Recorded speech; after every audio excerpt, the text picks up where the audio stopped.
जय हिंद दोस्तों। आज है 22 सितंबर और 22 सितंबर को फर्स्ट का आरआरसी ग्रुप डी का एग्जाम खत्म हो गया है। तो दोस्तों आज के इस वीडियो में 22 सितंबर फर्स्ट में पूछे गए जीके साइंस करंट अफेयर्स के अधिकतम रियल प्रश्न मिल गए हैं। तो उन सभी प्रश्नों को देखने का प्रयास करेंगे, लेकिन इससे पहले अगर चैनल पर नए हैं तो चैनल को सब्सक्राइब कर दीजिएगा, नोटिफिकेशन बेल को साथ साथ ऑन कर लीजिएगा।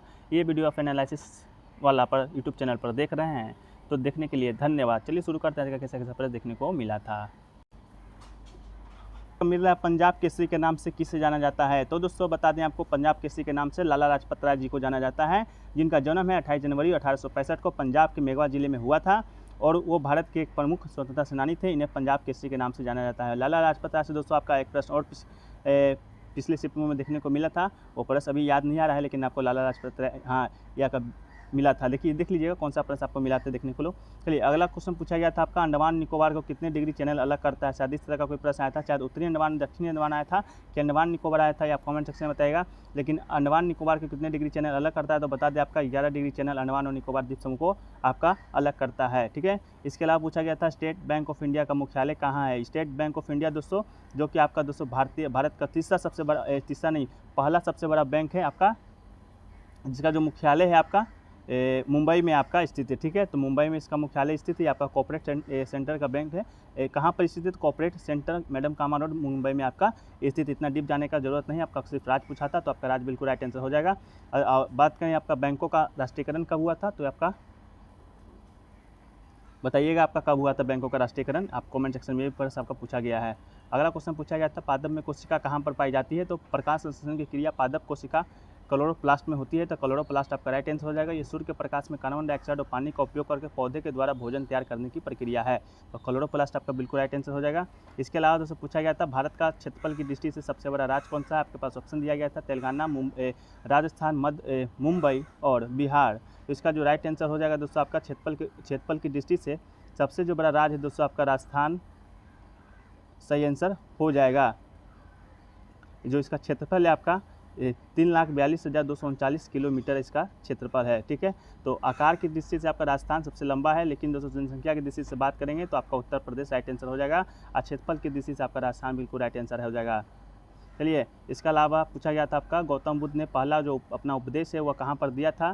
तो दोस्तों ऐसे तो भारत में कई ऐसे स्थान हैं जहाँ बौद्ध धर्म के तीर्थ बन चुके हैं, लेकिन एक ऐसा भी स्थान है जहाँ भी बौद्ध धर्म के प्रमुख तीर्थस्थल के रूप में प्रतिष्ठित हुए आपका सारनाथ। तो सारनाथ में ही भगवान बुद्ध ने अपना पहला उपदेश दिया था। पहला उपदेश को क्या बोला जाता है, तो धर्म चक्र परिवर्तन के नाम से दोस्तों आपका पहला उपदेश को जाना जाता है बौद्ध ग्रंथ में। तो गौतम बुद्ध दोस्तों जो कि आपका बौद्ध धर्म के संस्थापक थे, पहला ग्रंथ आपका सारनाथ में ही दिया था। चलिए अगला क्वेश्चन पूछा गया था, किसका अपरूप सबसे कठोर होता है। तो हीरा कार्बन का सबसे कठोर रूप है। इस प्रकार विकल्प एक सही है। ये कार्बन का एक अपरूप है जहां कार्बन परमाणुओं की घन संरचना के रूपांतर में व्यवस्थित किया जाता है, तो हीरा दोस्तों आपका राइट आंसर हो जाएगा। ठीक है, अगला क्वेश्चन पूछा गया था, डोवेराइनन का त्रिक सिद्धांत के अनुसार कौन सा तत्व थे। तो आवर्त सारणी के इतिहास में जर्मन वैज्ञानिक हुए आपका डोवेराइनर 3 तत्वों का त्रिक नियम बनाया था। परमाणु द्रव्यों के आरोही क्रम में रखने वाले बीच वाले तत्व का परमाणु द्रव्यमान अन्य 2 तत्वों के परमाणु द्रव्यमान का लगभग औसत है, तो इस नियम को डोवेराइनन का त्रिक नियम कहा जाता है। तो ये आपका जो प्रश्न पूछा गया था कौन से तत्व थे, तो तत्व का नाम तो दोस्तों इस आंसर में नहीं मिल पाया है। अगर आपको मालूम होगा तो आप कमेंट सेक्शन में जरूर बताइएगा। चलिए अगला क्वेश्चन पूछा गया था, धावन सोडा का रासायनिक सूत्र क्या होता है। तो Na2CO3 दोस्तों आपका धावन सोडा का रासायनिक सूत्र होता है। चलिए इसके अलावा पूछा गया था, त्रिशूल नृत्य किस राज्य में मनाया जाता है। तो त्रिशूल नृत्य की बात करें तो दोस्तों आपका केरल में मनाया जाता है, और त्रिशूर नामक जिले में मनाया जाता है। ये जिला केरल की सांस्कृतिक राजधानी भी है। ये एक विश्व प्रसिद्ध त्यौहार है जिसमें हाथियों और केरल के पारंपरिक वाद्य यंत्रों की प्रमुख भूमिका होती है। चलिए अगला क्वेश्चन पूछा गया था कि किस संविधान संशोधन के द्वारा आपका सिंधी, मैथिली और शायद डोंगरी भाषा को जोड़ा गया था। तो सन 1977 में आपका एक संविधान संशोधन हुआ था, 21वां संविधान संशोधन, जिसके द्वारा आपका सिंधी भाषा को 8वीं अनुसूची में जोड़ा गया था। ठीक है, 1992 में 71वां संविधान संशोधन हुआ, जिसके द्वारा दोस्तों आपका कोंकणी, नेपाली तथा मणिपुरी भाषा को जोड़ा गया था।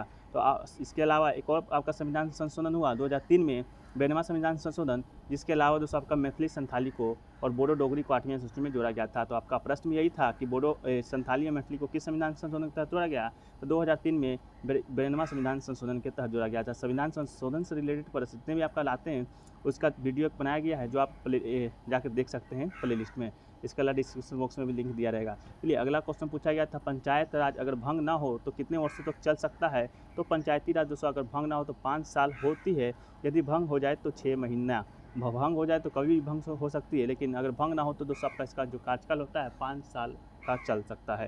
चलिए अगला क्वेश्चन पूछा गया था कि ऋणदाता बैंक कौन सा है? इसमें आपका federal bank, reserve bank, SBI bank, इस सब करके बैंक दिया गया था। तो बैंकों के बैंक के रूप में जाने वाला रिजर्व बैंक अंतिम ऋणदाता के रूप में कार्य करता है। तो रिजर्व बैंक आपका राइट आंसर हो जाएगा। ठीक है, अगला क्वेश्चन पूछा गया था, भारतीय रिजर्व बैंक में सभी अन्य बैंकों का जमा नकदी राशि क्या कहलाता है? तो ये दोस्तों आपका CRR कहलाता है। CRR से प्रश्न जो है आपका पिछले शिफ्टों में पूछा गया था, इसका फुल फॉर्म भी प्रश्न आपका बनते आए हैं। भारत में बैंकों को अपनी कुल जमा राशि का कुल प्रतिशत भारतीय रिजर्व बैंक RBI के पास नकदी के रूप में बनाए रखना होता है। उनकी कुल जमा राशि के प्रतिशत नगद आरक्षित अनुपात या CRR के रूप में जाना जाता है। तो CRR आपकी बिल्कुल राइट आंसर हो जाएगा। अगला क्वेश्चन पूछा गया था, पोंगल त्यौहार किस राज्य में मनाया जाता है? तो ये आपका तमिलनाडु में मनाया जाता है। हाल ही में आपका पोंगल त्यौहार तमिलनाडु में मनाया गया है। यह आपका 4 दिवसीय त्यौहार है। ठीक है, अगला क्वेश्चन पूछा गया था, इंग्लैंड ओपन टूर्नामेंट 2021 का उप विजेता कौन है? तो जोकोविच। यह आपका 7वां विंबलडन खिताब रहा है। इन्होंने पहले 11, 14, 15, 18 और 19, 21 में ये खिताब जीता था। तो आपका दोस्तों शायद उप विजेता पूछा था, तो उप विजेता का प्रश्न आंसर नहीं मिल पाया है। विजेता आपका विंबलडन जोकोविच था। उप विजेता कौन है ये आप कमेंट सेक्शन में बताइएगा। चलिए अगला क्वेश्चन पूछा गया था आपका कि आर्टिकल 243 किससे संबंधित है? तो आर्टिकल 243 दोस्तों कहता है कि प्रत्येक राज्य में ग्राम पंचायत मध्यवर्ती स्तर उच्च पंचायतों का गठन किया जाएगा, परंतु उस राज्य में जनसंख्या 20 लाख से अधिक नहीं है, वह मध्य स्तर पंचायतों का गठन करना आवश्यक नहीं होगा। तो पंचायतों का गठन से संबंधित आपका अनुच्छेद 243 राइट आंसर हो जाएगा। अगला क्वेश्चन पूछा गया था, संविधान में अनुच्छेद 51 ने किस संविधान संशोधन के तहत जोड़ा गया था? देख लीजिएगा दोस्तों, रात में वीडियो डाले हैं, सुबह सुबह आपका यह प्रश्न पूछ दिया गया है। ठीक है, तो वीडियो लिंक डिस्क्रिप्शन बॉक्स में है। स्वर्ण सिंह समिति की सिफारिश पर 42वां संविधान संशोधन अधिनियम के द्वारा मौलिक कर्तव्य संविधान में जोड़ा गया था। भारत की संपूर्णता एकता अखंडता को बनाए रखने की रक्षा करने के लिए भारत का संविधान अनुच्छेद 21A के मौलिक कर्तव्य में निहित है। तो 42वां संविधान संशोधन के तहत जोड़ा गया था 1976 ईस्वी में। चलिए अगला क्वेश्चन पूछा गया था, फुटबॉल का जो वर्ल्ड कप है वो कहाँ होने वाला है? तो दोस्तों फुटबॉल के वर्ल्ड कप की बात करें तो फीफा वर्ल्ड कप 2022 विश्व फुटबॉल सर्वोच्च की संस्था फीफा ने इस साल कतर में आपका होने वाला विश्व कप एक दिन पहले शुरू करने का फैसला किया। ये टूर्नामेंट आपका 20 नवंबर को शुरू होगा। तो कतर आपका बिल्कुल राइट आंसर हो जाएगा। ठीक है, अगला क्वेश्चन पूछा गया था, मुक्केबाजी के लिए अर्जुन अवार्ड 2021 किसे दिया गया है? तो मुक्केबाजी में दोस्तों सिमरनजीत कौर को अर्जुन पुरस्कार से सम्मानित किया गया है। क्रिकेटर शिखर धवन को भी अर्जुन पुरस्कार से सम्मानित किया गया। हॉकी खिलाड़ी मोनिका अर्जुन पुरस्कार से सम्मानित किया गया है। तो आपका मुक्केबाजी में पूछा गया था तो सिमरनजीत कौर हो जाएगा। इसके अलावा क्रिकेट में आपका शिखर धवन, हॉकी में दोस्तों आपका मोनिका बिल्कुल राइट आंसर हो जाएगा। चलिए अगला क्वेश्चन शायद पूछा गया था दोस्तों, आपका कोविड से रिलेटेड आपका प्रश्न पूछा गया था। तो क्या पूछा गया था इसका तो कंफर्म जानकारी मुझे प्राप्त नहीं है, लेकिन शायद इसका फुल फॉर्म शायद आपसे पूछा गया था। तो कोविड-19 का जो फुल फॉर्म होता है दोस्तों, कोरोना वायरस रोग दोस्तों आपका इसका फुल फॉर्म होता है कोविड-19 का। ठीक है, क्या प्रश्न पूछा गया था आप कमेंट सेक्शन में बताइएगा ज़रूर। चलिए इसके अलावा दोस्तों अगर वीडियो को यहीं पर समाप्त करते, इतना ही प्रश्न अभी तक मिल पाया है। इसके अलावा अगर आप वीडियो अच्छा लगा हो तो वीडियो को लाइक कीजिएगा और सपोर्ट करने के लिए दोस्तों चैनल को सब्सक्राइब और नोटिफिकेशन बेल ऑन जरूर कर लीजिएगा।